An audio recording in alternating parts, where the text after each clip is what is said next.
Alright, I haven't posted in the last few days or a couple days because I was at a Knapping. But I'm back now, and we'll see what I can do with some of the stuff that I received in the mail recently. Some more Georgia stuff. Georgia Flint River Chert. This is raw, straight out of the box.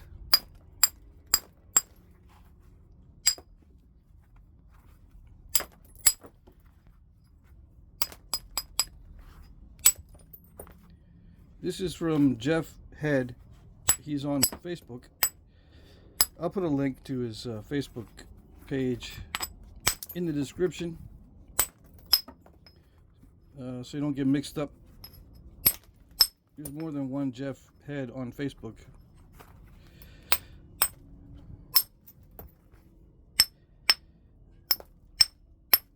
Okay, so what am I going to make this time? I don't know. Probably not much now that I snapped the tip off. I'm really tired today, so that's probably why I'm doing it like this. Alright, let's do another one. Let's see. Let's pick one that's not so easy to snap. Oh, gosh.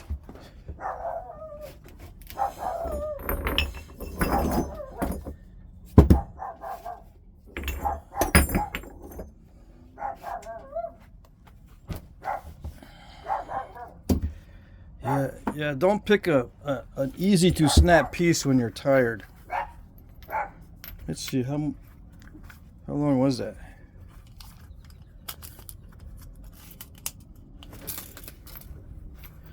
That was thick enough that whomping on the base wasn't going to do much. 5 3/4. Normally I can thin the base down when it's that thick, but you never know. Just that little difference in how hard I'm hitting. This one's thicker and shorter. Well, maybe not shorter, but a lot thicker. Let's see, 5 1/2. All right, let's see what I can do with it.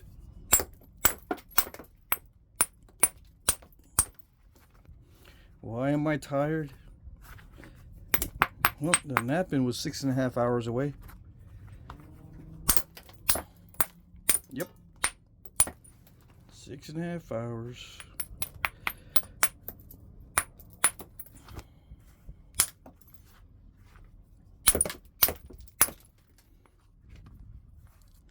Now, by preserving the biface on this one, I'm not going to miss too many opportunities to get good flakes, but I want to try to get good flakes anyway, on purpose, even though it'll probably be fine, just incidentally getting good flakes. But again, that little subtle difference between being tired and being fully rested can make a difference between whether you get 10 good flakes or 2 good flakes, besides the biface. Alright. And what I mean by good flakes is flakes you can use for other points. You can make other points. You know, like sometimes you can make other points with these. That one's a bit thin and a bit challenging.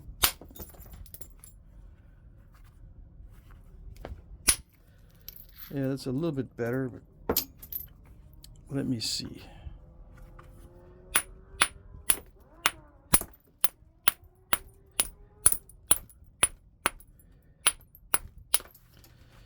Sometimes if I beef up the edge, it helps to present better opportunities for longer and flatter, wider flakes to make other points from.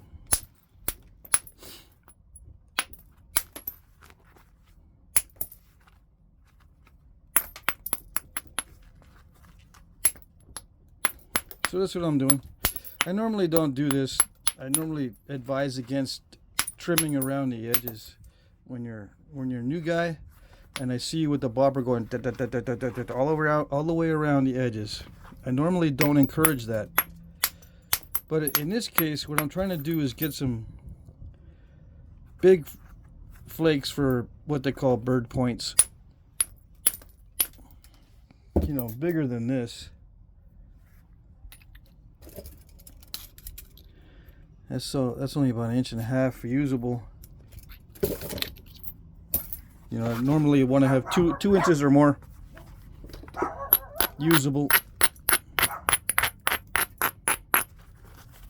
At least a few off of each thing that I'm working on.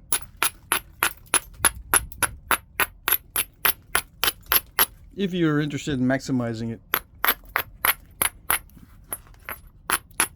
It being the spall.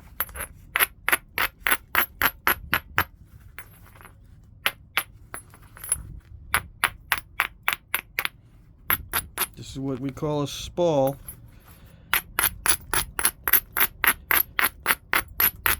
Because it's got a little bit of cortex on it, but it's not quite a flake. It's really thick and it was kind of wonky in the beginning. Alright, let's see. Yeah, see those kind of flakes that can be used for other points later on. So I want to get a bunch of those. If I can. If I can, it's like, oh well. But sometimes I am conscious about doing that, especially if I pay for the stone, which I did. I want to be able to maximize it.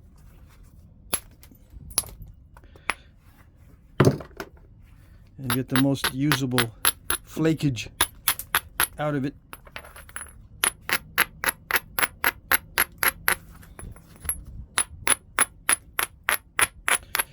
I noticed that last time I reviewed a video, the volume goes up and down when I hit.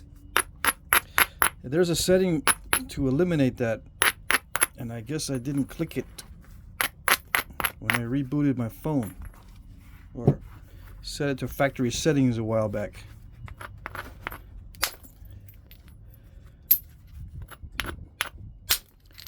So I got to do it. All right, that's 2 good Arrowhead flakes. I'm just getting rid of the cortex on that.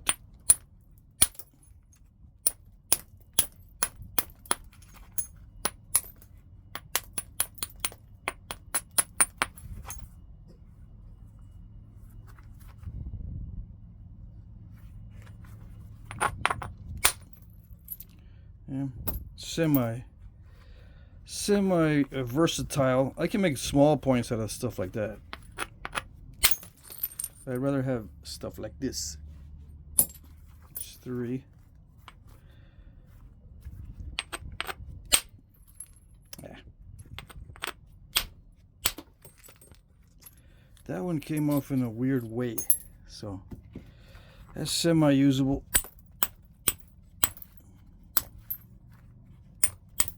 This is raw chert, by the way. It's not heated. I think I said that straight out of the box. Yeah, I said that already.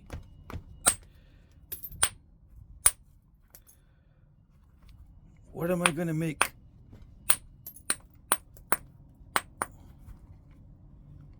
A mess. I'm going to make a mess.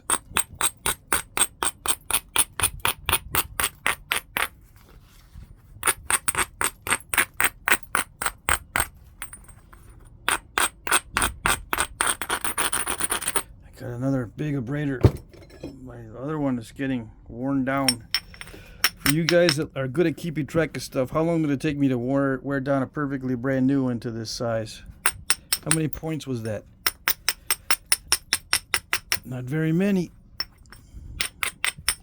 I use it as both a hammerstone and an abrader. That's probably why I break them down so fast.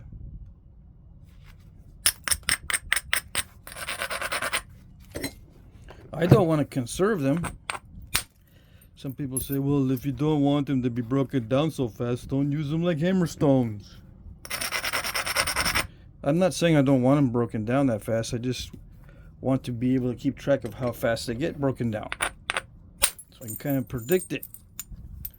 How much am I going to need for supplies for the year, for example? Sometimes it's good to plan out these things. Somebody comes up to me and says, I got access to a bunch of trash where they throw away grinding wheels, but I can only get it once per year. How many do you need? Oh, dang. Normally the proper answer is all of them. Oh, I got like 600. Yes. That's the safe and easy and correct and logical answer. But since I don't want to store 600 of those broken grinding wheels, it might be best to just give them an honest number.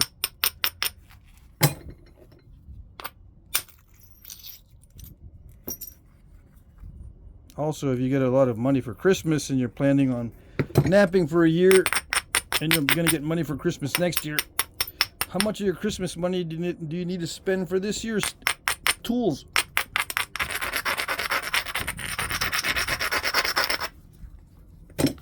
The not common, but the proper, correct, logical, and reasonable answer is all the Christmas money. Yeah, but you know, you don't want to be reasonable, safe, and logical all the time.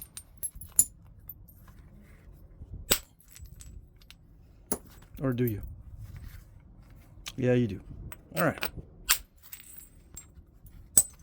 I get little bitty flakes, which are good. Yeah.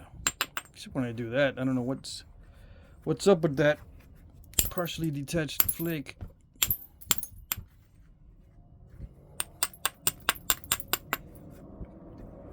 It's because I didn't plan it right.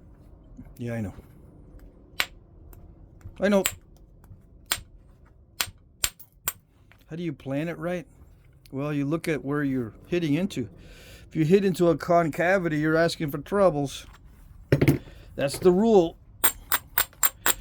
Don't flake into concavities. You didn't know the rule? Well, that's part of the problems, I guess. If you're having problems, don't flake into concavities. What's a concavity? It's when it dips in. It's concave.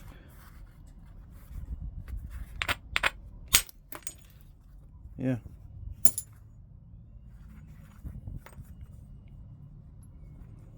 Yeah, but it doesn't look like a cave. Okay, fine. That's not why they call it that. I don't think. Well, maybe it is.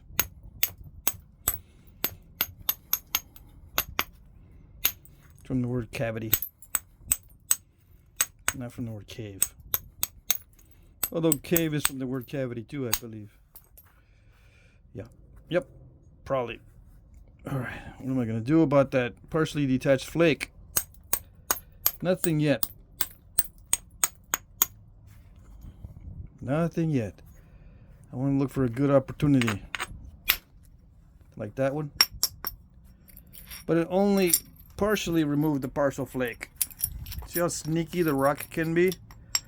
See, that's supposed to pop that out of there. But it was sneaky and only snapped a part of it. I can use that for Arrowhead though. So I got the last sneak. Yeah. But it's still sneaky. I don't like it. There. I have to just tap it a little bit into line. Get back in line.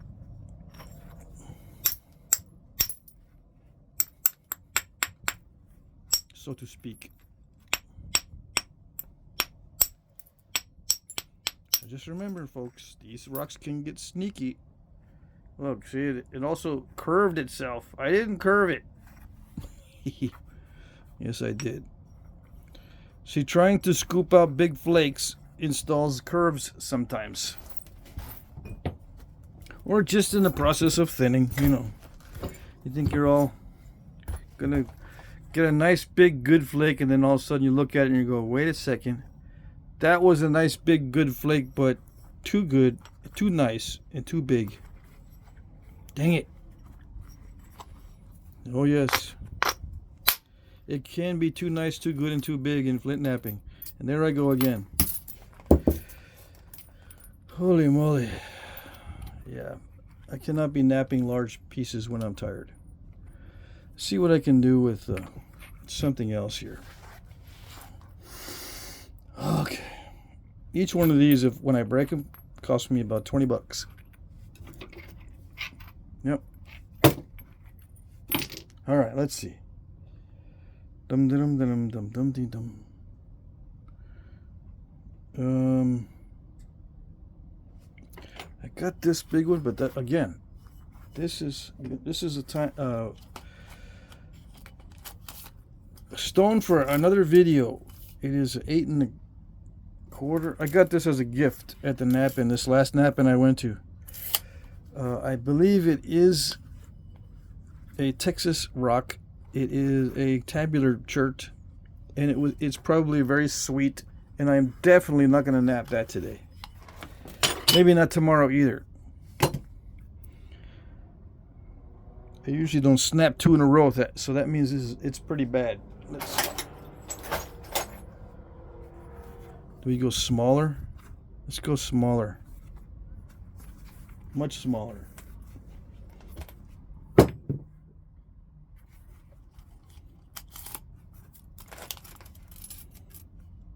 Let's see, 4. Yeah. Okay.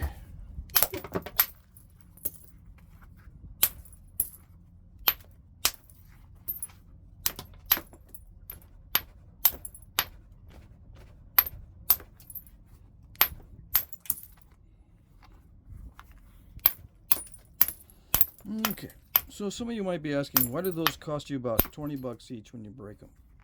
I lost 20 bucks each on those. Well, because I usually don't make stuff out of these when I break them. I usually don't anymore. I used to, but now I just sell them as brooks and bifaces. You know, because it takes me 35 minutes to an hour to make a point, no matter what size it is. So if I want to be efficient with my time, I will use that time to make big points instead of small points if I want to sell them, which I do.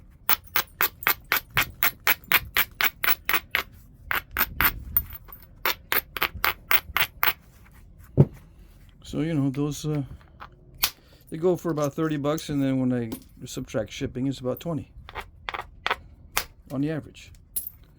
One of those might have been a very nice Clovis or something, and they go for 40 to 50 bucks.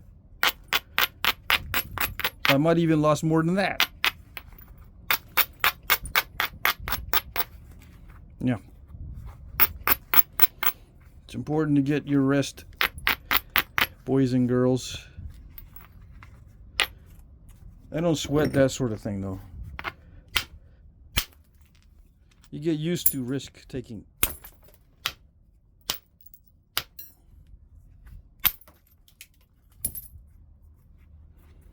Yep. And you can make up for it later. It's possible to make up for that stuff, especially if you ever go out getting some stone for free. You either gather it by yourself or someone gives you free stuff.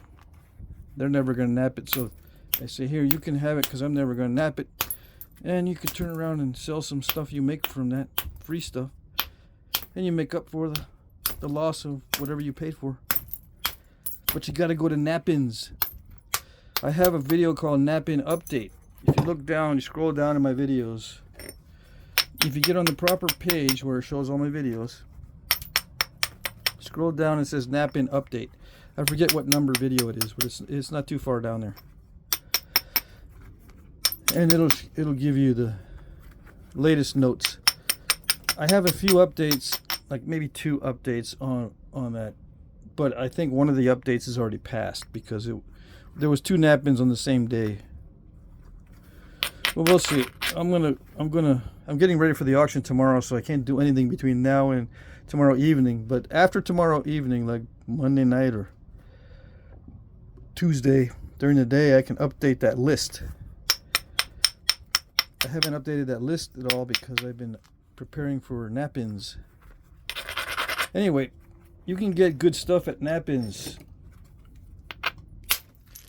And stuff so good that it'll pay for your trip even. If you end up selling some stuff. So that's the whole idea.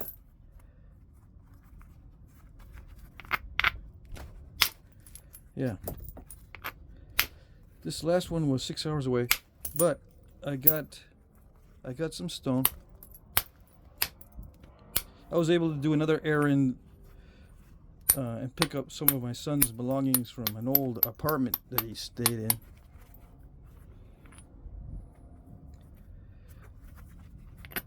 So I had to travel that way anyway. Eventually. I didn't want to do it on the same weekend as the Knapping, because then I'd be, you know, more tired for the videos and the auction. But I said, nah, we'll just do it anyway. Yeah.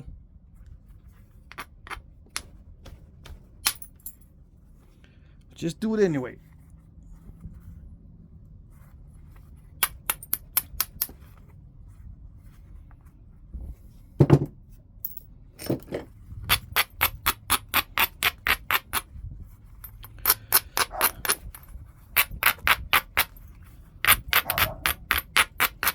Yeah, the driving takes up time, but you know what takes up most of my time so that I can't do much for the auction? What takes up most of my time is research on certain questions, and if people want me to make stuff on the side. It's side projects, like either gathering data or research or making something on the side. It totally screws up my schedule. Because when you put something as a priority, everything else gets put to the side, and if that priority stumbles, you can't quit it and move on. You've got to finish that priority thing. So you stumble and don't get it done that day. You've got to try it again the next day. And you have to make that the priority for the next day. And you might stumble again or run into some kind of problem, but you have to keep forcing and forcing and forcing and forcing and get that thing done, and then you can move on to other things. Because it's your priority. I've had priorities that made me stumble for weeks. Yes. One little glitch after another, and I'm only trying to do one thing. Trying to get stone for one thing. Either as an example, the stone doesn't arrive on time. You're waiting and waiting. You can't. You can do other stuff in the meantime while you're waiting. But you're also trying to complete the project with other stuff. Like if you have other material that's similar to what you need, you're going to try to complete the project anyway with a substitute. Because that's the priority. You got to get it out the door. So the substitute doesn't work, and then the box doesn't arrive that you paid for on time. That means you're not working on anything else. And that's what happened to me last summer. I wanted to see what the advantage would be if I were to make stuff on the side compared to just having an auction every week.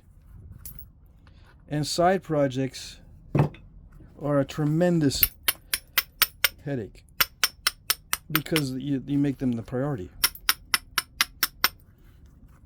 Now, other guys will charge a high price, very high price, for projects on the side. That's why you don't see them advertising how much it is. They just say, PM me if you're interested. Because you're going to get sticker shock if they post it directly. Yeah.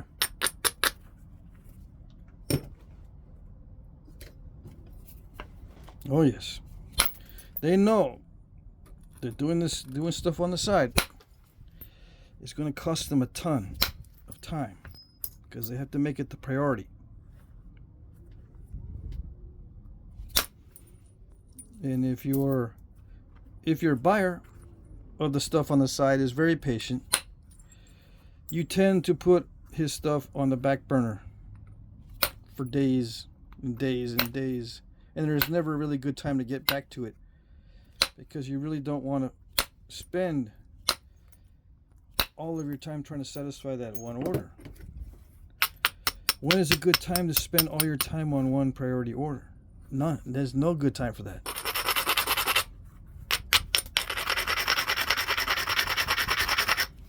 You gotta push everything else. You gotta push everything else to the side and make everything else a low priority. But everything else is where most of your money comes from. I'll write a guide on how to make money with knapping, I suppose. How's that? And what to do and not to do, according to my own experiences. Yeah. I think that's why a lot of guys get into selling rocks instead of knapping once they become a napper. Instead of making points, they end up selling the rocks because you can make more money for the time you invest.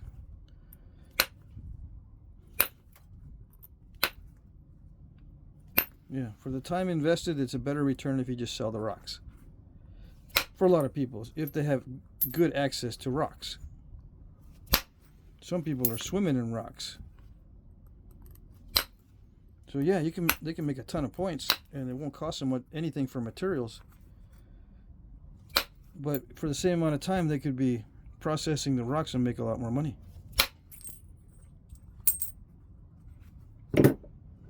Yep.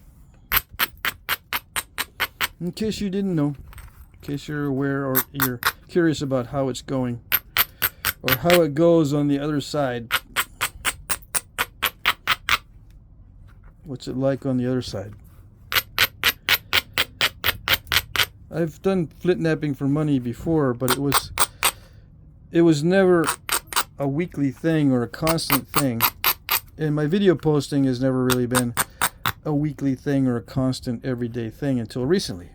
I haven't sold everything, or haven't been selling everything I've made until recently, and I haven't really posted as a priority every day until recently. Recently, like in the last year and a half.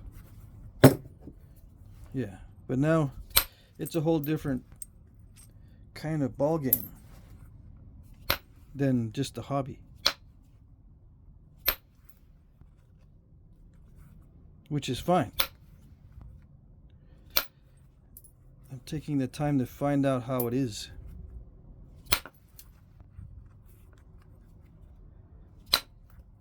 When it's good, it's really good, but when it's bad, it's really bad. Like any other business that you run by yourself. When it's good, it's really good. When it's bad, it's really bad.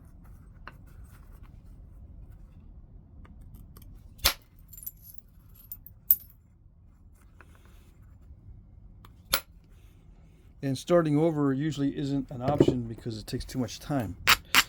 You've got to do 2 jobs at once and then drop one. If you want to switch, you've got to take on the new job, get that rolling at the same time you're still doing the old one, and then you can drop the old one. But like if you are employed, you can just switch jobs and the paycheck is only like 2 weeks away. Maybe 3 weeks away sometimes. At the most. So it's not that bad if you're going from job to job, but if you're going from business to business, you've really got to like what you're doing, or it's going to drive you up the wall.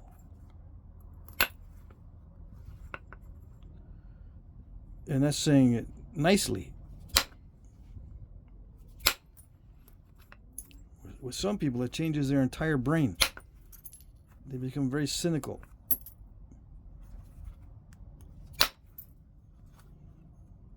Very nihilistic.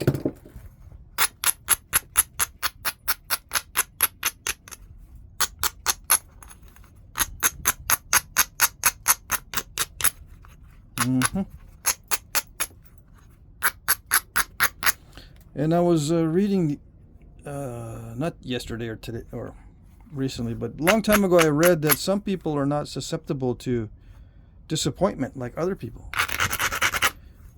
Yeah, some people's brains are wired to be resistant to disappointment. They don't care. They don't care. Oh well. A little bit of disappointment. Oh well. A lot of disappointment all at the same time. Day after day after day. Oh well.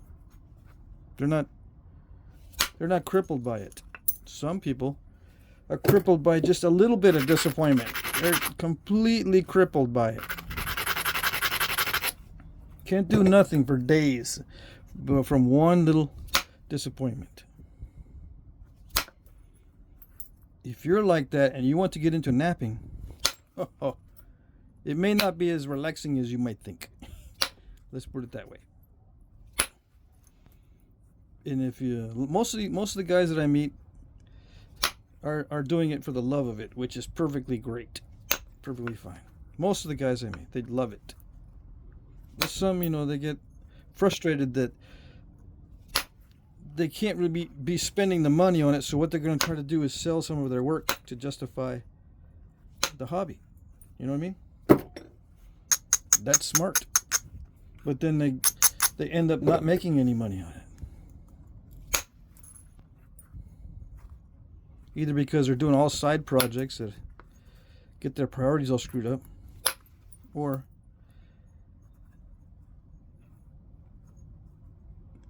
they overestimate what they're able to do and they're not able to deliver. Then you end up sending off something that's subpar, which is not good for your reputation. Or you get problems with mail. Your items get crushed. You send off really nice items and beautiful, delicate points, and they get crushed. That's one of the worst feelings ever. Yeah, you can send nice thin points, and if you don't wrap them right or you don't package them right, one stress on the thing, it'll snap in half. Easy. Easy peasy.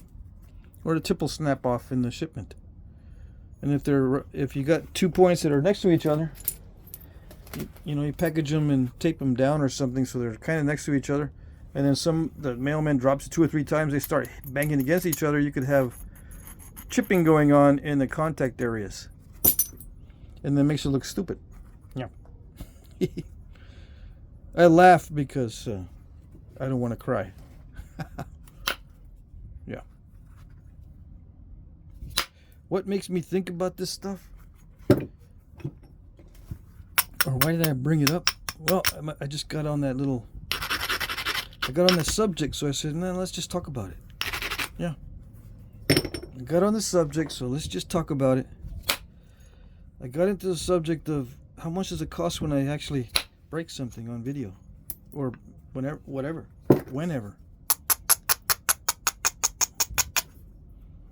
It used to cost me not much except my time, because I would I would gather most of my own stone or just beg for it and people would give it to me. And any stone would be good stone, and I would raid the debitage. I still raid debitage, but I'm a little more selective now, because I'm able to purchase good stone from very good suppliers. But it takes time to do that, to figure out who's going to be able to do it. What suppliers are good. Now, I have not put together a list of suppliers, because whenever I do, I've done it before, not here on this channel, but I've done it for people, and sometimes they come back and they say to me, I've dealt with that guy and we don't see eye to eye, or something happened and I don't deal with him no more. Really? Yeah.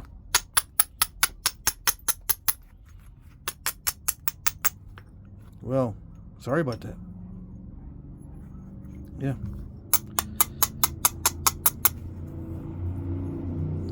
I don't know. Some people just have conflicts of some sort, which makes it difficult to recommend a supplier, because you never know. The supplier and the customer may not see eye to eye. Yeah. Anyway, so that's why I haven't put together a suppliers list, but I will recommend from time to time on videos who I get stuff from and that sort of thing. Okay.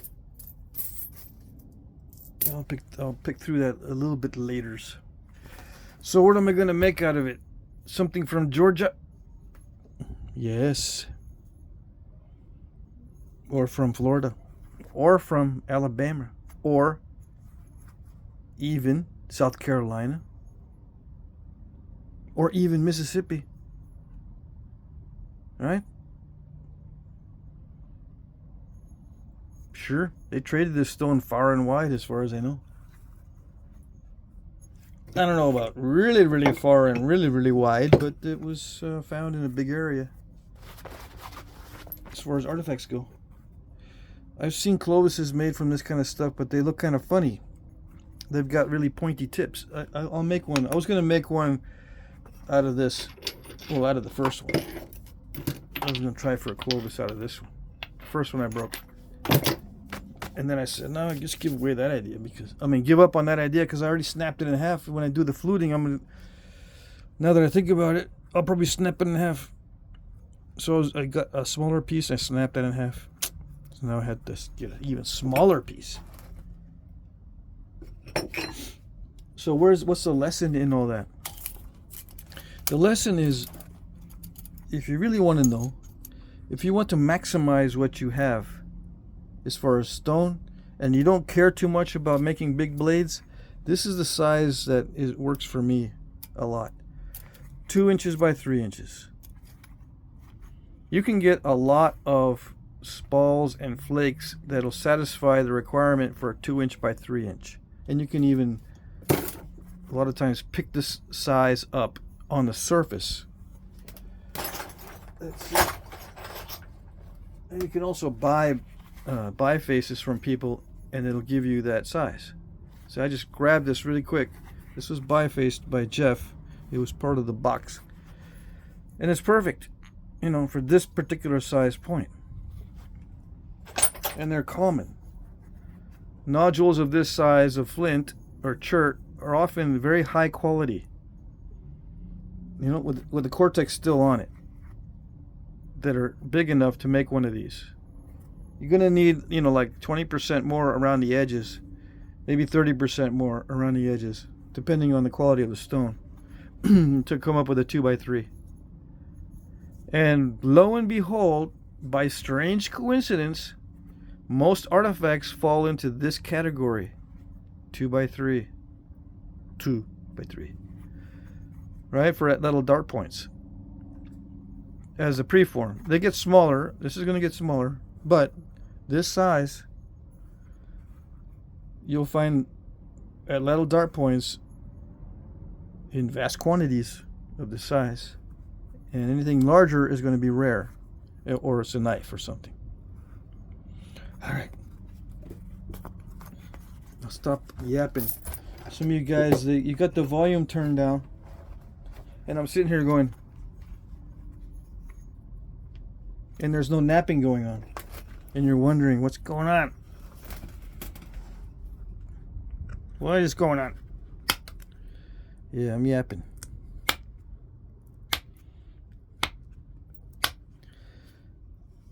Some guys say, your channel will do better if you do not talk. Well, it does not do better when I don't talk. It doesn't. Yeah, contrary to the thought experiment, when the weird guy talks, people listen. Yeah, you're listening like in a podcast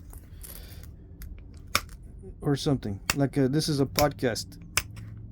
Flintknapping podcast. And now for a word from our sponsors. Dum, dum, dum, dum. I should probably play some weird elevator music in the background. And now, a word from our sponsors. Do something in the background. Yeah, that would not be funny. That'd be funny for like 5 seconds, and that would be it. That would be it. You would say, what's going on with this channel? He's playing something in the background. Like, you know, he's selling raisinets or something. Like it's an intermission at the movies. And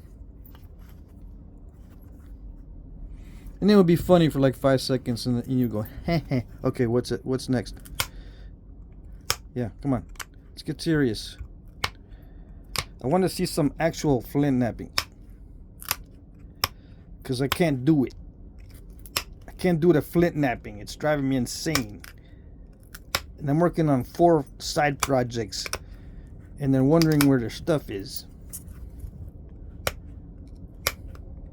And I'm telling them, I'm watching videos, okay, so leave me alone. I gotta learn to do it better. Leave me alone. You'll get your stuff. I'm prioritizing it. Yeah. I haven't even gone to get my favorite Sonic burger because I'm prioritizing your flint nappings. Yeah. You guys don't have Sonics where you are, some of you guys. It's a restaurant or it's a drive-in thing.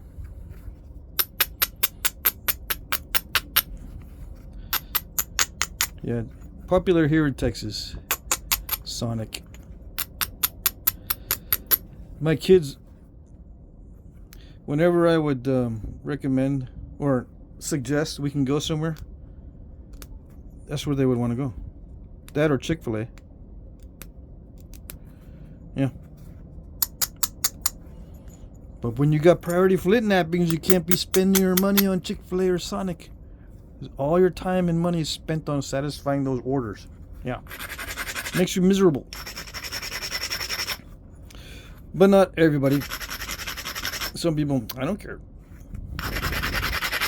It's late, or it's subpar, or there's a glitch, or I gotta go to a restaurant and get my chips, my tater tots. I don't care. They're not affected by these things. It's like a no-brainer. They get all. I don't know why you're so worried about it, dude.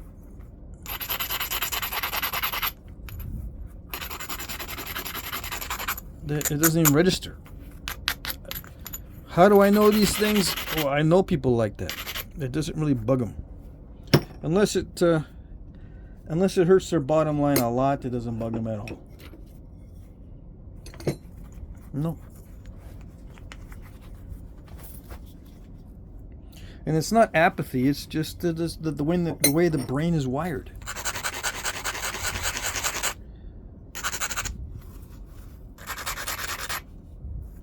You can learn to be apathetic or not care. You can learn. Yeah. Which is a useful thing sometimes. Sometimes it is, I gotta admit, when you just say, okay, that's it. I'm really not going to stress out about it. I've learned to be apathetic and just let it slide. Yeah.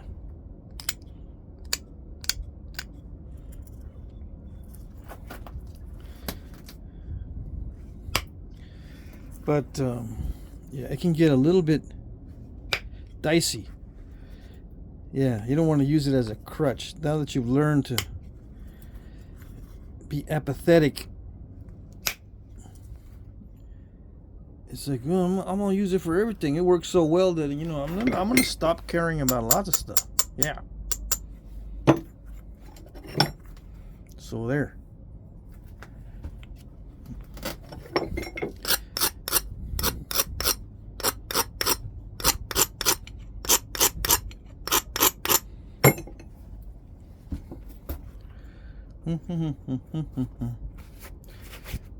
I'm thinking, is that a good thing or a bad thing?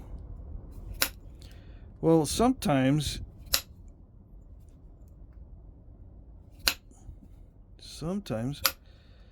you say, oh, I don't care no more, I'm not going to do it anymore, or whatever. And then someone else moves in to fill the gap or the void because, you know, there's still a demand for it. And they end up not doing such a good job because they don't care. When people start to miss, they miss you. Where'd you go?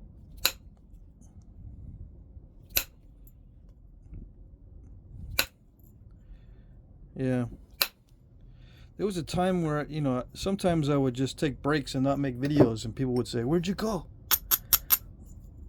Are you okay? Did you fall down a well?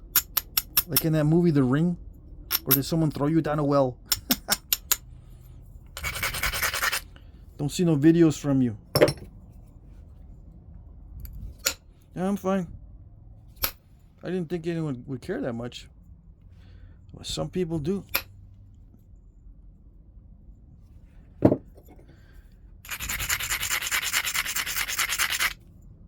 All these things to think about. Yeah. I was thinking the other day, do I really like doing this stuff? I mean, do I like it? Or it's just become kind of second nature?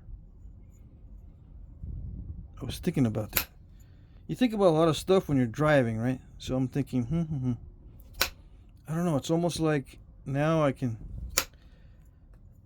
kind of step aside from myself and take a look from the outside and see, do I really like it?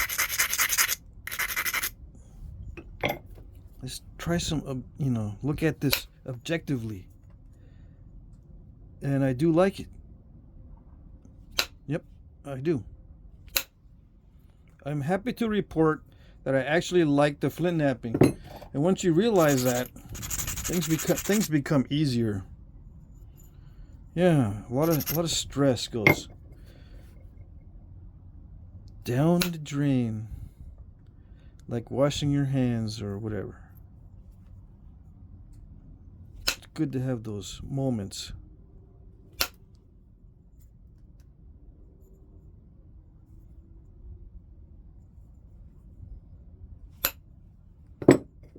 Yep.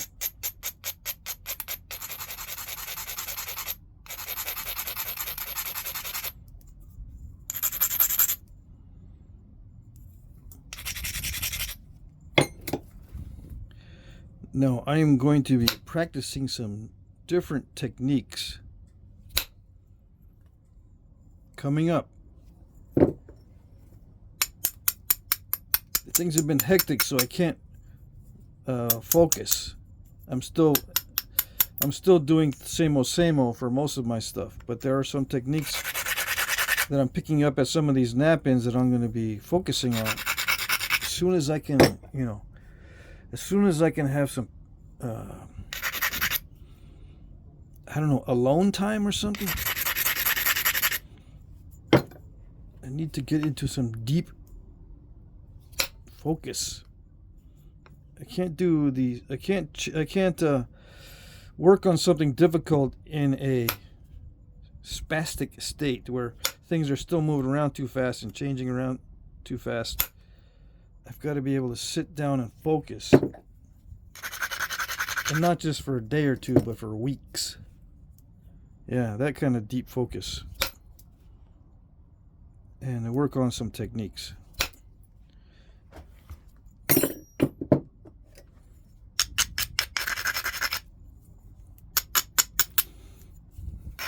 I tried to work on those last summer. I was trying to work on big pieces in a spastic state and try to do a lot more pressure flaking in a spastic state. And what that means is I was trying to incorporate more pressure flaking and more big pieces into my nappings and into my videos, but I was trying to do that without proper focus.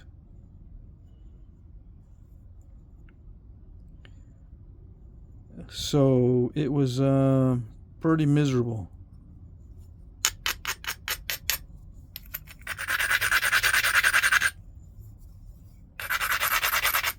Luckily, I still like napping.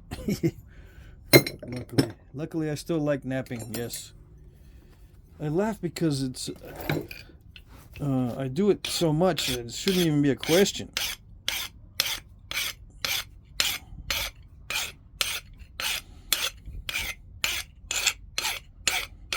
Yeah. I guess the ADHD makes you question everything. I don't know.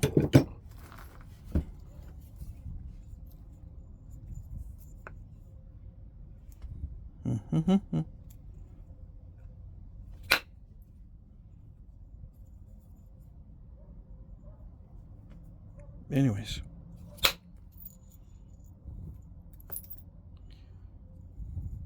Thing that helps is I like working this Georgia Chert too. If you're working material that you like, that helps a lot. Like I'm starting to like some of the Obsidians. A lot of the Obsidians I don't like that much, but some of them it's starting to grow on me. Some of them are starting to grow on me. I used to like the triple flow a lot, or I preferred it over anything else, but I'm seeing that there's some Obsidians that are pretty darn good that I like to work. You know, this some of the black butter Dacite Obsidian stuff. Some of it, not all of it, is actually the good stuff. But when it's good, it's really good. Yeah. As an example. So that helps a lot. If you can find a material that you like a lot, you're lucky. That's a part of being lucky. Yeah. If you can find, and if you have access to a material that you like a lot, you're lucky. You're very fortunate.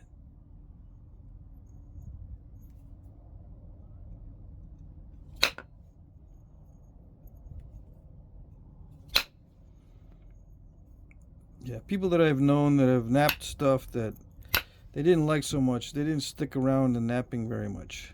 You know, they didn't keep napping for very long, or they switched it up.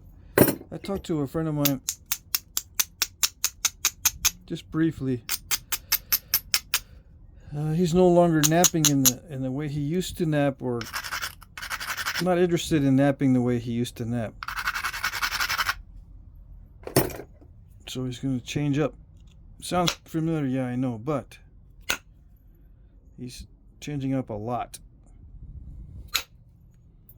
Where he got burnt out on his old methods.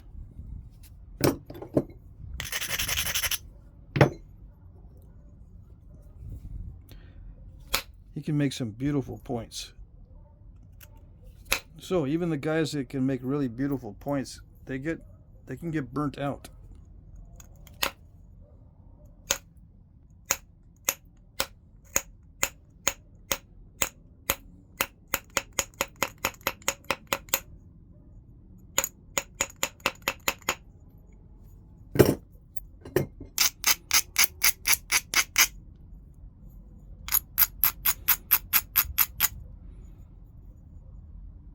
Why do I bring it up? Well, just in case you go through some stuff. It's a good subject to talk about. I don't hear very many other nappers on YouTube talking about stuff like that. They usually talk about history. They don't talk about the psychology within the flint napping, or the lessons you learn about the human brain or whatever.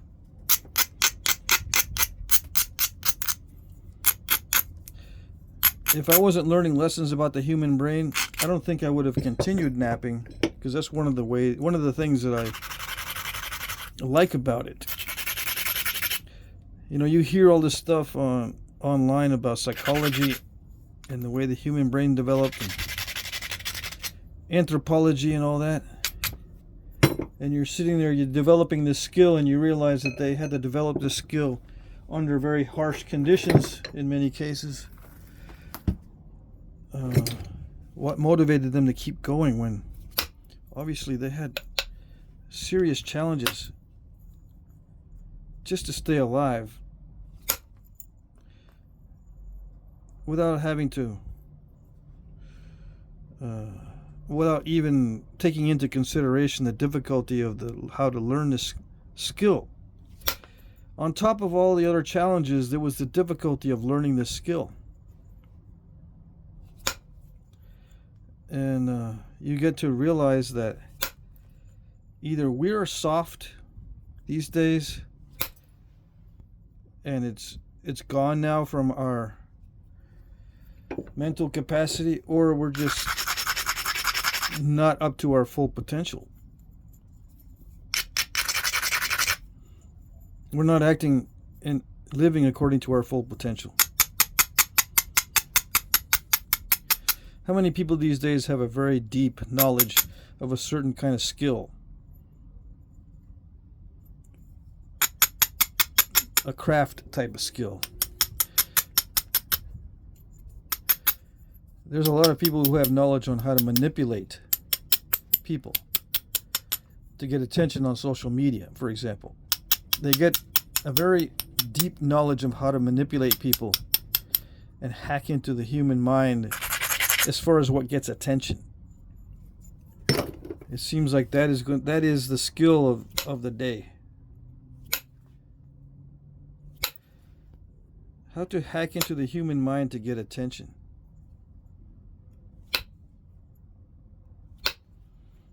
But other than that,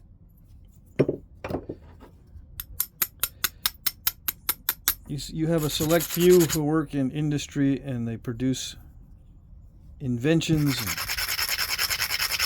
stuff, but that's all under the radar.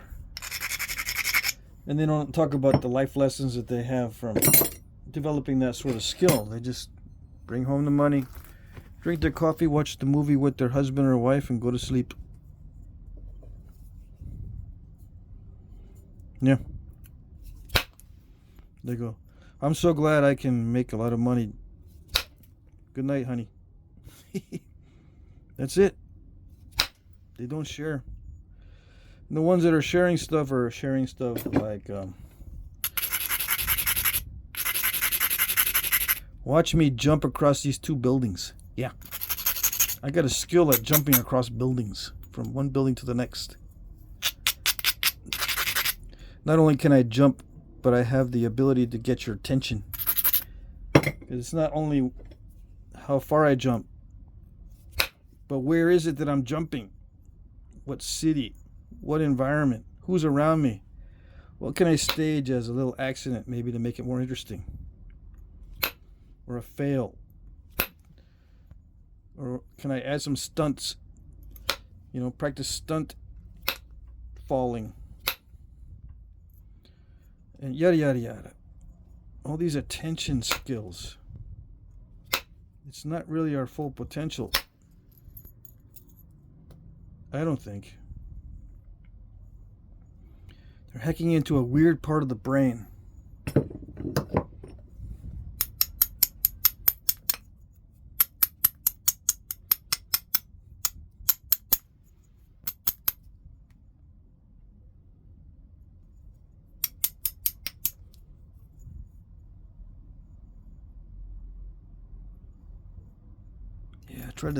That's what happens when you try to thin down a thin point.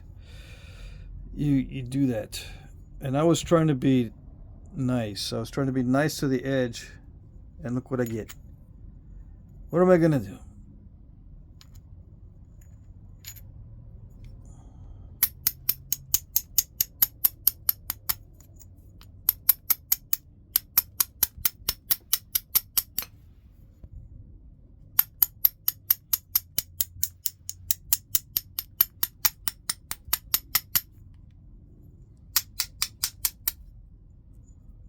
Lately I've been watching videos and stuff about people who do the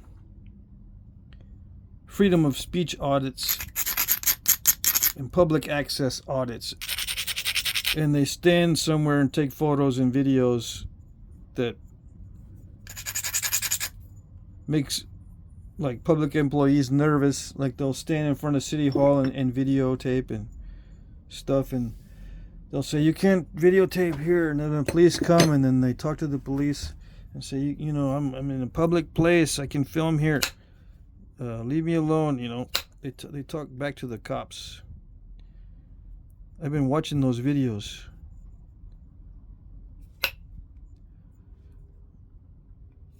And they do Second Amendment audits where they're carrying a weapon where they are allowed to carry it in public, but some people get nervous and call the police, and Police show up and they say, "We're okay. We need to conduct an investigation." We need to conduct an investigation. What's your name and ID? And give me, blah blah blah. And the person doing the audit says, "No, I don't need to give you any information. Just leave me alone." Blah blah blah. To that effect. And they get into arguments with the police. Once in a while they get arrested, but if they get arrested for stuff that they're doing perfectly legally, they can sue the police department. Yep, for false arrest.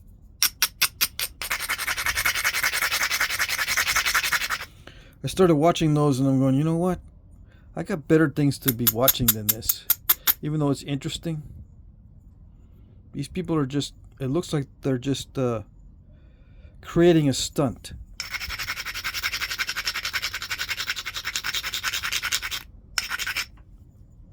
Yeah, we should be aware that some areas of the country, they'll harass you for stuff that you're doing legally, but if someone calls the police, they harass you.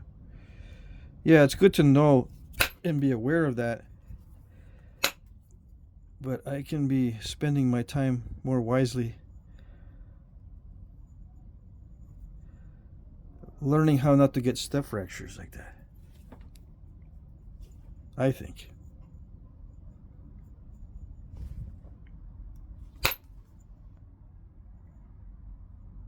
As an example.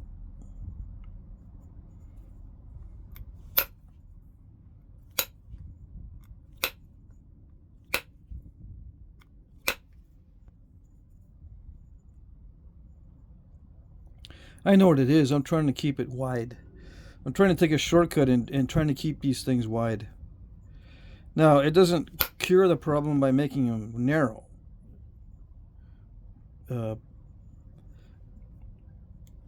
But it does make it more difficult to run long flakes if it's wide, I mean, it's more difficult to run a longer flake on a thin piece when it's wide than when it's narrow. But I didn't want to get it narrow, but I don't have a choice. All that stuff, all those step fractures, they can only be removed from the other side. I can't do a frontal attack. No, this edge is too thin. This edge is too thin right now too, but instead of trying to take this off like 1/8 of an inch and then force my way in, which won't work, I can take 1/8 of an inch off of this side and then force my way in, which will probably work from the other side. Yeah. So that's what we'll do. That's what we'll do.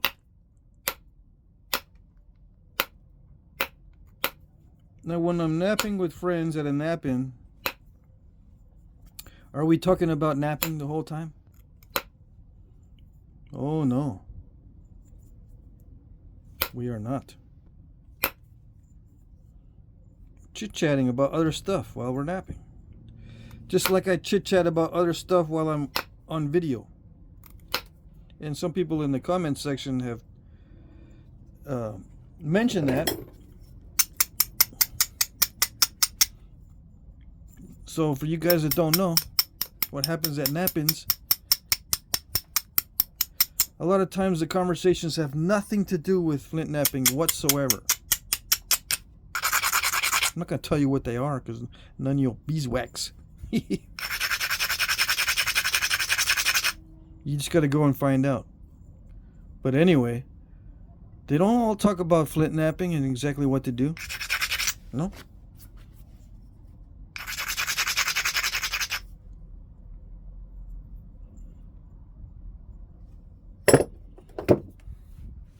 Well, I can talk about some things that we were talking about, right?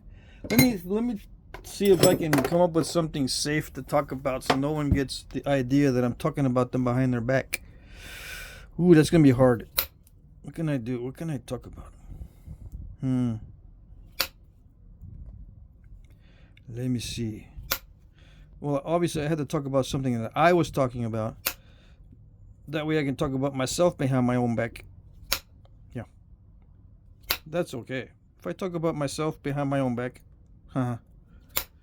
it's fine. Just don't tell me.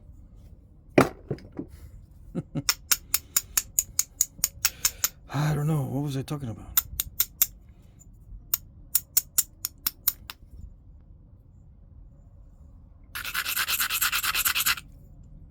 I learned how to make croissants. Oh yes. Back after high school, I had a job. I didn't go to college right away. I had a job where I learned how to make croissants. I was working at a French restaurant.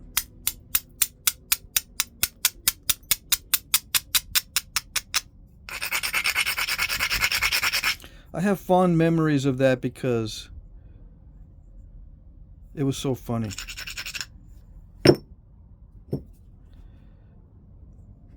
I didn't realize that you had to put in so much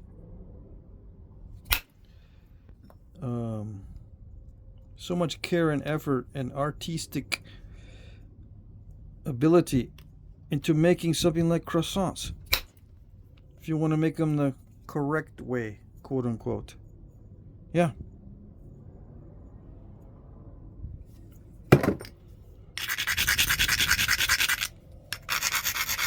I guess that was my first lesson in how to do, or how to become good at a deep skill, where you'd have to be very, very, very, very skilled at it to be successful at it. Because even the slightest bit of shortcut in the cooking and the baking of the croissants would make a big difference in how they came out. Yeah, and then people would not come over to the restaurant and pay the big bucks. Nope. Just a slight variation from the last time you made them, and then we'd be like, what happened to the croissant? What happened? That's not like my grandma made them. My grandma from the old country used to make them like they made them in the old country. Now what happened? Yeah. They don't show up no more. So yeah, I learned that. I guess that's one of my first exposures to a very, very intense, very, very hard to learn skill. Took years to get the right feel for it, type of thing. Now, I didn't talk about that aspect. I just thought it was funny because the cook was funny. Yeah. His mannerisms were funny. I don't know jokes or tell jokes, but I can talk about people's mannerisms and imitate the mannerisms, things I think are funny.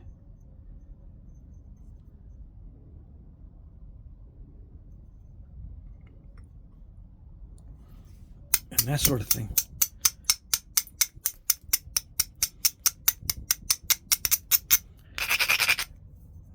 So yeah, that's one of the things I talked about briefly.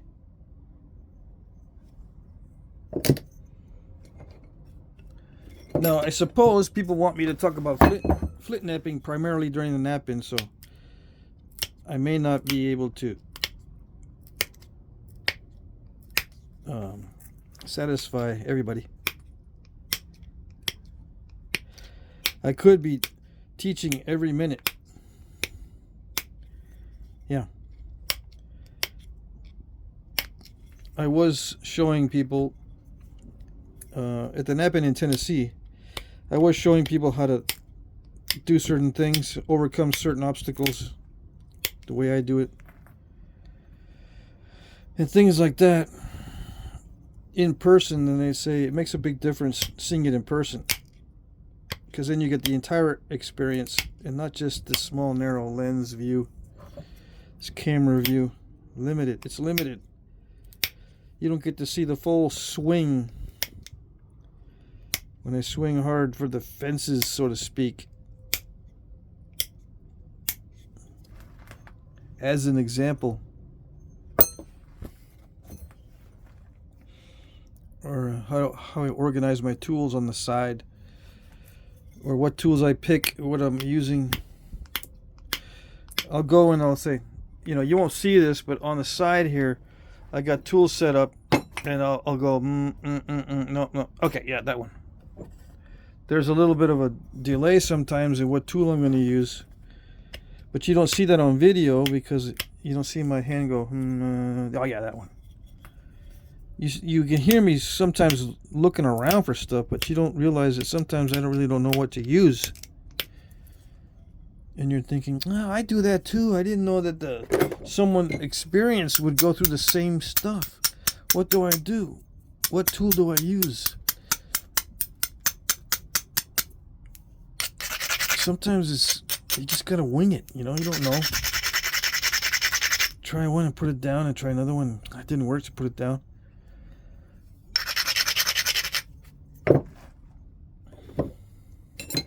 Yeah. Like just now, I just looked at some, I just tried to pick up that smaller diameter rod, and I said, no, it's not gonna do it. Maybe that'll do it. It's kind of doing it. I need to hit this so hard that it's on the verge of breaking it with every hit. Sounds familiar, I know. But this is really bad. This particular piece, yeah, it doesn't want to cooperate. Even with extremely hard hits, it won't travel.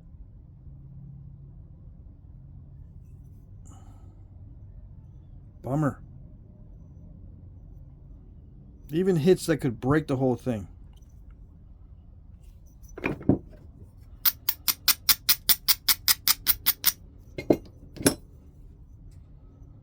And it's a narrow too.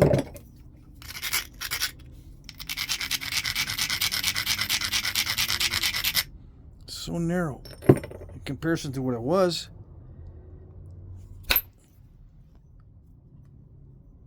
Yeah, I can't even get it to travel at all. Alright. I'm going to work on some techniques. Maybe I can back it up with something more firm than just my hand. Because those flakes should be traveling. I mean, on any other material, I would have overshot every time. But this one, I only go to halfway on a strike that would normally overshoot any other high quality raw chert. This is high quality stuff, but I'm thinking that it's on the borderline between high quality and medium quality because these flakes are not traveling. One of the criteria of high quality stuff is flakes that travel. These are not traveling, and I thought this was going to be a high quality piece, and for the most part it is, but there's some places that it just won't travel. I had some trouble in the corner here earlier. Now I'm having trouble in the middle. It could be that subtle difference between being fully awake and tired that is creating a discrepancy. But I've done these so many times. It should be a piece of cake. Yeah, see, that was okay. But I don't know if I can do that over and over again.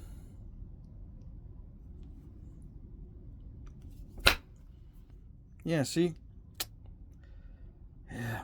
Try to attack it head on. Let's see if I can get something to go. Is it gonna go?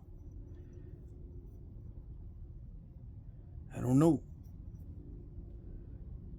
Am I gonna have to go in more narrow? Probably so.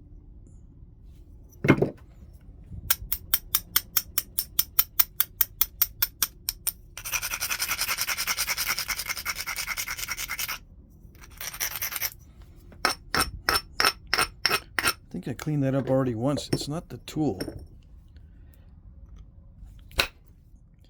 It's just I'm not being aggressive enough. Just slightly below the needed aggression. Yeah. Golly. Okay. I'm just going to keep at it. I am going to do a frontal attack because the rear attack didn't work. I'm going to do a frontal attack and then I should be able to push on those steps later on. If I don't break through, so to speak. Oh, come on. It's eating up my tool. See that metal deposit? I didn't do anything, and I wailed on that. Holy moly. All it did was create a little crack that could sneak up on me later, because it's a sneaky piece of stone.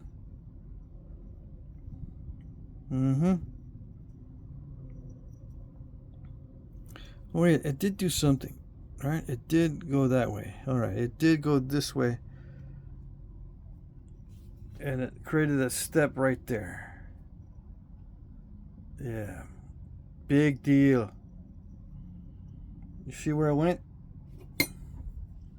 I was trying to make it go this way and hit that center portion, but it went down this way and hit that part with a narrow flake right there.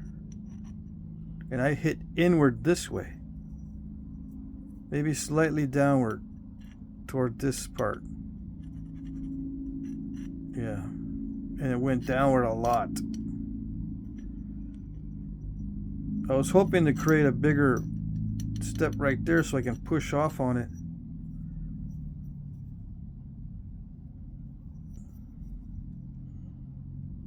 And that would make it weaker. A little island here and a little island. If I blew through the middle, it would be an island there and an island up there, but I could probably remove it with a flake from up here and remove that other island with a flake from down here. But no.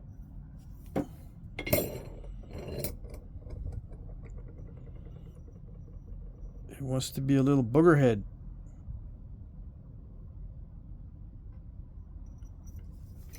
Let me see. I can't do that anymore. I tried really hard hits from that side. Okay. Let's see.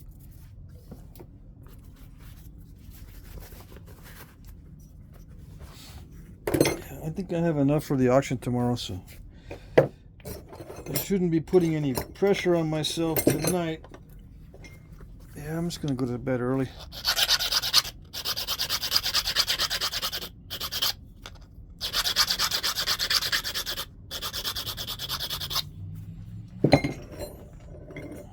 Let's see.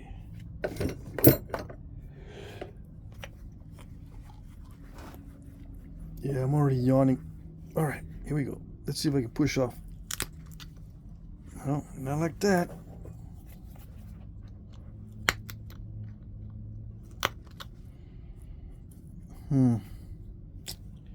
Sharper.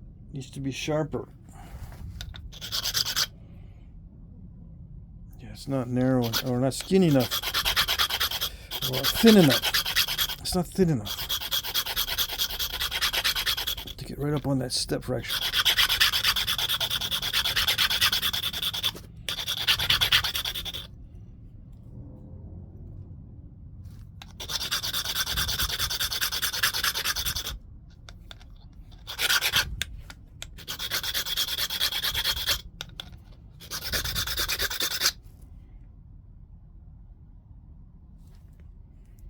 Almost.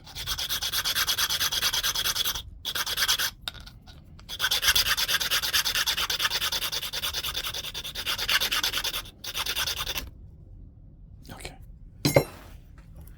Can't make it too thin because then it will bend. Yes. That's what I'm talking about. That's what it's supposed to do.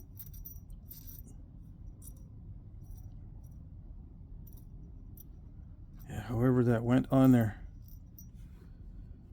See, that's what it's supposed to do. Yeah. It was right there. It was right there. I pushed on it. Come on, focus. I pushed on it right there and popped that off.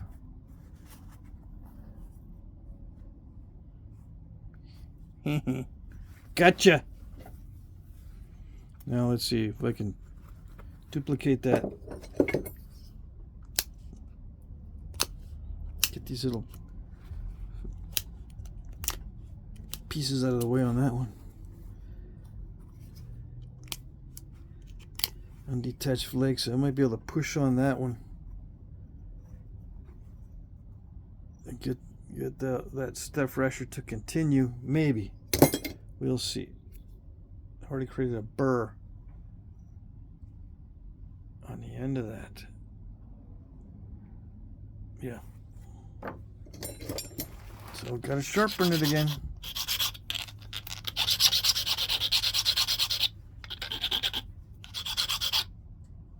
Okay.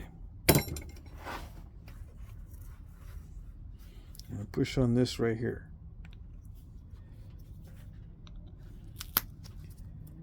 Yeah, it didn't go. I don't want to put a metal mark on it, so gotta be careful. Yeah, it's not doing it. It's trying to do it.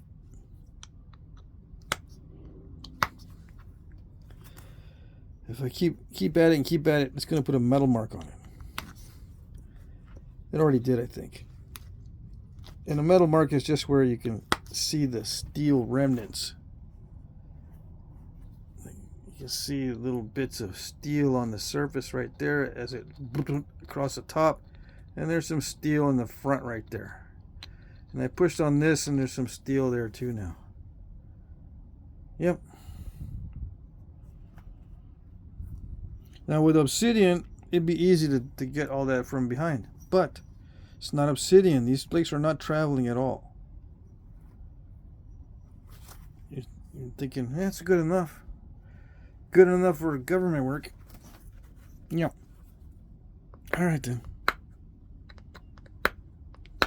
Let's see.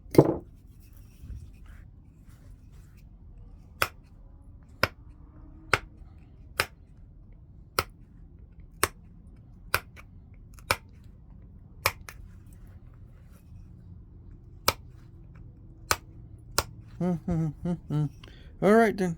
I'm just gonna regularize it and maybe put some notches into it. Maybe, if I'm feeling generous. To the point. Feeling generous to this. Not talking about you.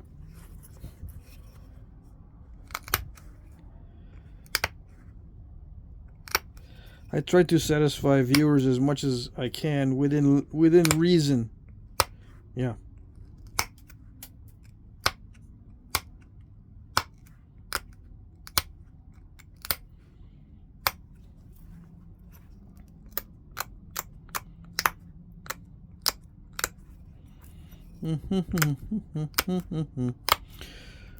All right, let's see. I'm already getting bored with the pressure flaking. Yep, already. It's a sign that I need to take a nap for 8 hours. Come on, you're gonna. That's what you're gonna do. That's what you do. That's how I talk to my little dogs. That's what you do. That's how it's gonna be. Dang it.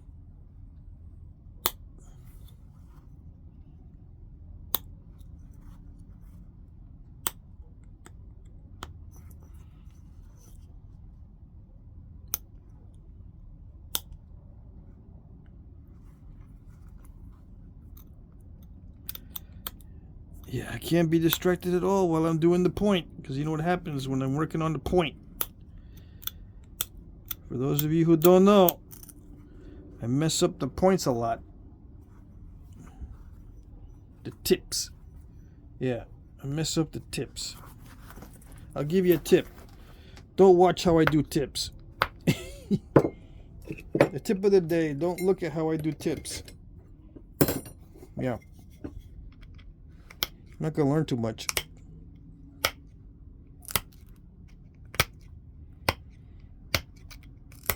Come on. Supposed to avoid step fractures at the edge. And when you get one, you gotta take it out right away, because it'll affect other flakes. But then you end up sometimes installing a curve. Yeah.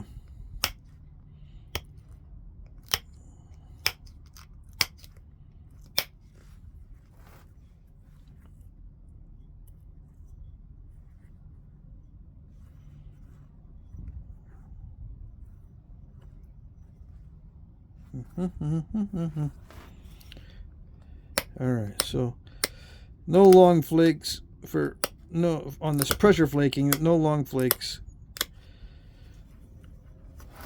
Just little bitty ones as normal. Just the same old. I'll get into the longer flakes as time goes on. I'm learning how to do longer flakes with the pressure, so don't worry.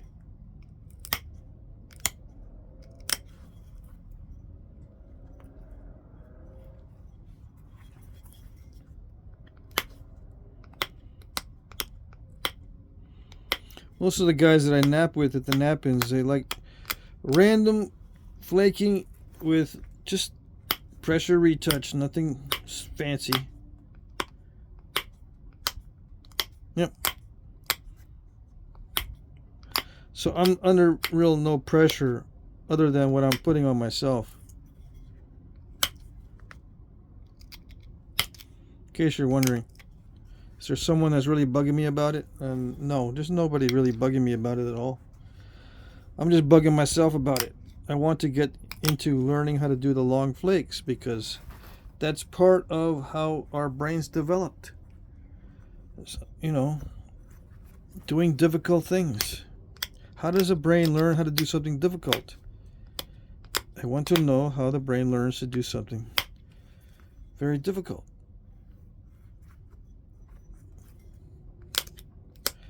It'll speed up the process of other difficult things that I want to learn. I'm thinking.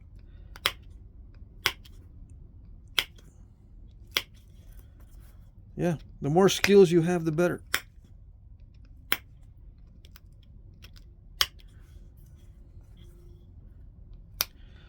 Yeah, of course, I think it's more complicated than that because sometimes you get a natural ability in a certain skill or skill set. Types of skills are all related. You may have a natural ability in some of those. Yeah, so it gets complicated.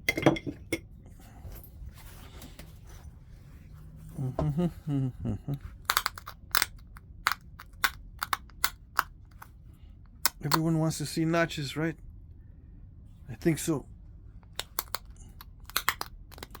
This is no particular type of point. I'm just going to put notches in it. Notches that are not that easy, but also not that hard. Okay? Okay. The hardest part is keeping this in frame so you can see what I'm doing. So I tend to bring the point very close to me when I'm notching. Right now I'm notching far away from me so you can see. And it interferes with the amount of force I can use and the direction of the force. So if I wasn't holding this so far away, I probably would not have blown away that barb. So just keep that in mind. I can do better in person if you see me at a nap-in on the notching. As an example.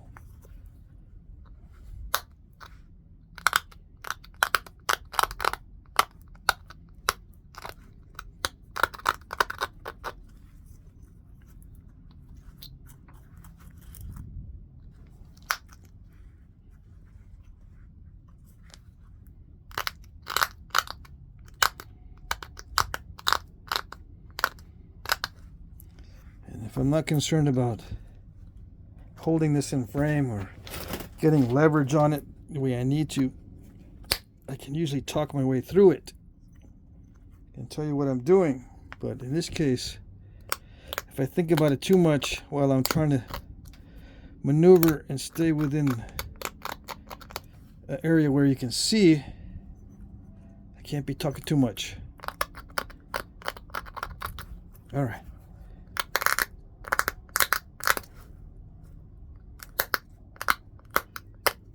Let's get just 2 notches in here that look regular or look symmetrical, and then I can deepen the notches in a minute.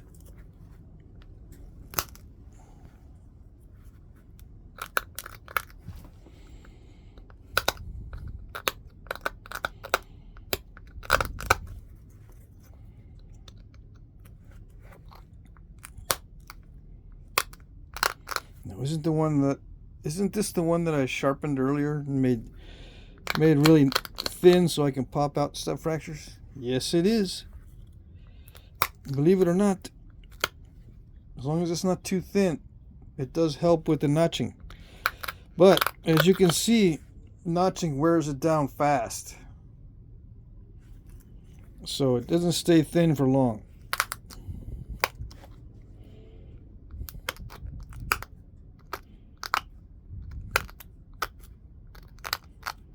Especially on raw chert.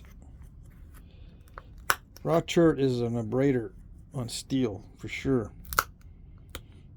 That's why you sharpen blades on Arkansas Novaculite, for example. It eats into the steel easily.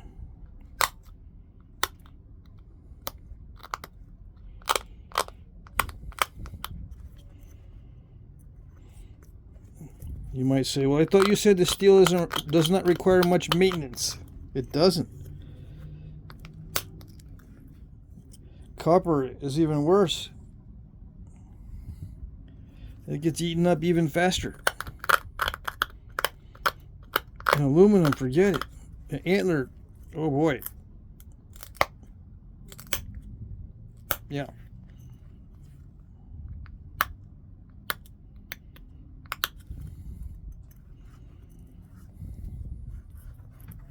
It can be done with antler, but that's why you see a lot of real artifacts with not so fancy notching. There are some with fancy notching that everyone gets all concerned about and all bent out of shape that, you know, nappers can't do it. But the fancy notches with the old natural materials, that's the 1% of the 1%. Everyone gets all fixated on. That I don't like it when it does that. See that? Okay. Here we go. Just make the notch wider. Yeah, it's something I did not want to do.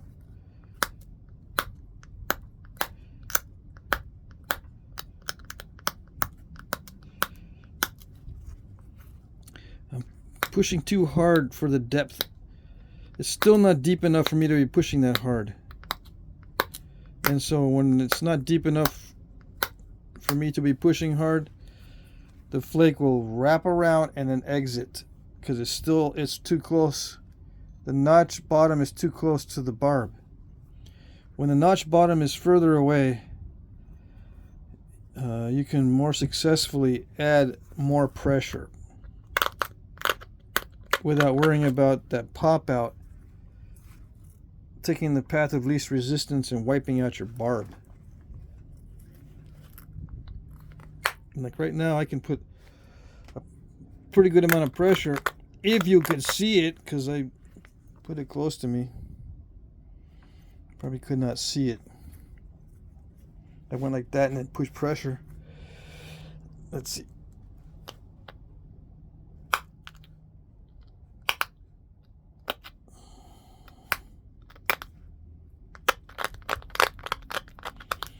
And a lot of times this is why they're not symmetrical on the real artifacts many times when the notches are off, because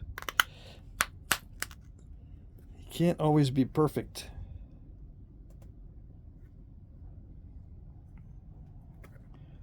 when you're dealing with this kind of pressure. I'm putting an enormous amount of pressure at the bottom of the notch. The more pressure you use, the less control it can be. It's much harder to control a lot of pressure than it is to control a little bit of pressure.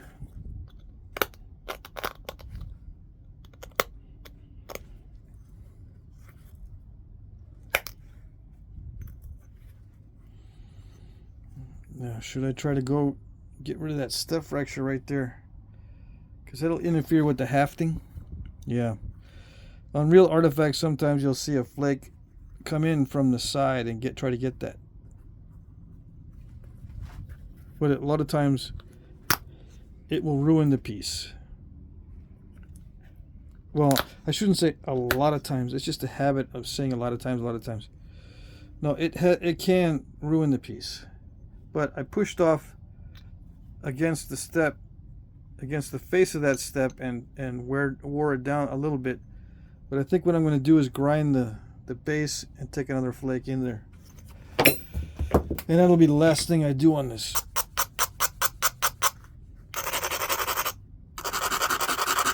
Now that that step has been minimized, I think I can run another flake through there.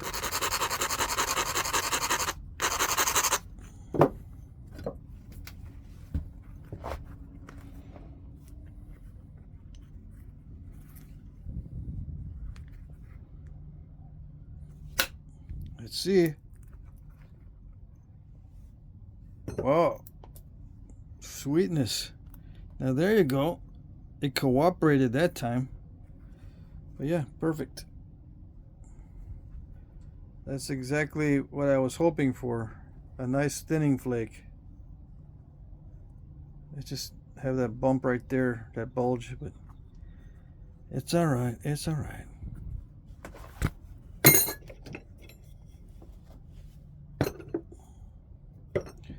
Where is the pad? There it is.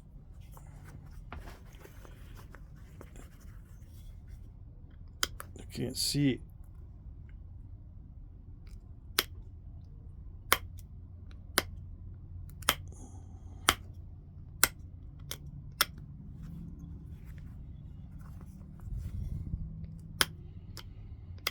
It's been a while since I've done serrations. Why don't I do more serrations? Well, personally, I don't like them all that much.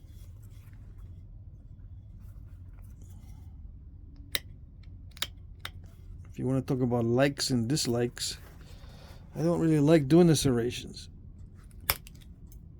Although they look cool. I have to admit that sometimes it's worth putting them in because they look cool.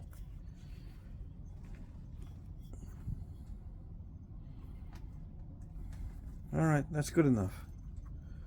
Good enough everywhere. I could make it sharper, thinner, maybe, and more symmetrical. I could probably take down one of these sides and then shoot another flake to clean that out. But no. No. Alright, so I was talking earlier about having a 2x3. Let's see what we come up with after all that. A 2x3 preform. We've lost a 1/4 inch, so it's 2 3/4, and we lost a lot on the width, so this is 1 1/4. So it was a 2 inch, so we lost more than 1/4 on each side, and we lost more than 1/4, but not that much on the length. I don't think we lost more than 1/4. I don't know. I forget if it was exactly 3 or a little bit more than 3 on the length. We lost it on the sides because of the difficulty running flakes toward the middle, toward the center, and it still has remnants of the difficulty. How does this compare to the Obsidian one I made earlier? But look at there, it's almost exactly. Well, the Obsidian one is smaller. Yeah, but very close.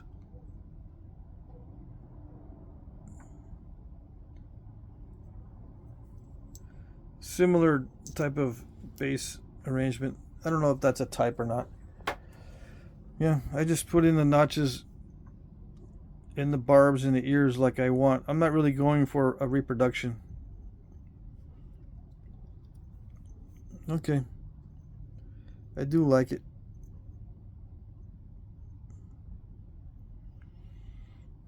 Yeah. If it's just me, I don't care about the step fracturing. Not too much. It does bug me somewhat, but only if I know I can do better easily. If I know I can easily do better, then it does bug me, but there's no way. I don't think I could easily have done better, because look at how stubborn these are. That is tough chert. These little steps should pop out easily. Anyway. There, I left a little metal mark in there for you. Yep. Okay. Hope you appreciate that. What I can do is, if you know, just out of curiosity, if you want to know how I would take that out, I would probably grind a platform there, hit toward there, do a direct frontal attack. Sometimes it either blows it away and takes a lot of that out, or it creates a step fracture right there that I can push on to clear that out. So that would be my first line of attack. I would grind this a lot. It would probably take in this side, and I'll have to symmetritize it by removing some of this. But by pushing a flake through this whole area, it should take out all that with a hit hard enough to break everything. From right there, I would probably chip away some of that crack, because it could split it right there too. If that's a real crack in there, it could split the whole piece if I hit next to it. So I would probably have to chip that away a little bit. That would be my strategy. Just do a frontal attack on that and then push on the step fracture if it didn't remove it. And I would leave this part right up here as it is. This is the lump that I'm worried about right there. Not so much this up here, but this down there.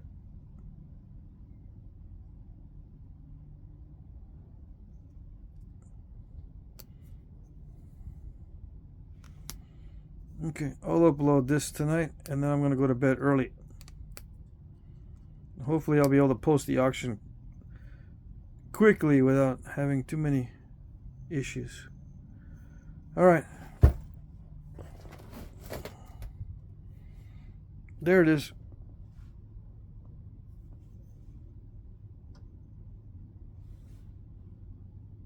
Okay.